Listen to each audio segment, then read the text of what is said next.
Hello, welcome to another episode of This, That, and the Other. How many of you remember watching the Andy Griffith Show and the various love interests that Andy Griffith had on the show?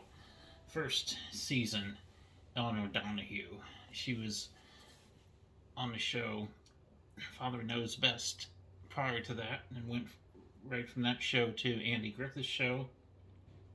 She played the character Ellie Walker, and she was played the part of a pharmacist. She was filling in for her uncle, or her uncle needed some kind of help for some reason. Maybe he was on a leave of absence or something from the drugstore, but she was filling in there, and she was Andy's love interest. She was on 11 episodes of that first season. She was actually signed for 3 years, but at the time she was going through personal problems, and she wanted out of the contract.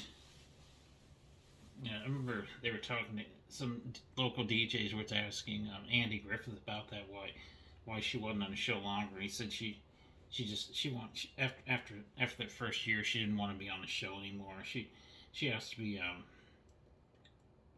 let out of the contract, and there really wasn't, from what I was reading, they said there really wasn't great chemistry between her and Andy Griffith on the show. That the original plan was Andy was supposed to be much more a funny man on the show, and it turned out Don Knotts turned out to be the funny man, and Andy ended up being a straight man. It's just how the show that wasn't the original plan, but that's how the show worked out.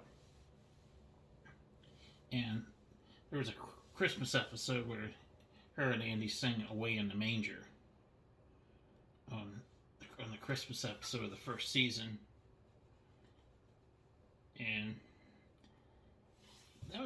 she was one of Andy's love interests. There were some others, and then of course you had Annette Corso, Helen Crump. She school teacher. She lasted throughout the rest of the years as his love interest on the show, and later on she actually was on Matlock, where Andy played the lawyer, and she played on some shows where she played a judge. But that was what I was able to find out on what happened to Eleanor Donahue on Andy Griffith, why she didn't last very long. I remember they used to actually, when the intro of the show, they'd say starring Andy Griffith with Eleanor Donahue and Don Knotts. I've noticed now when they rerun the show, if they happen to rerun an episode that has her on, if they don't even mention her name anymore at the beginning of the show like they used to. And that being said, I'm always looking for more ideas on shows to do. I've run out of ideas, and as always, like, subscribe, share. Thanks for watching.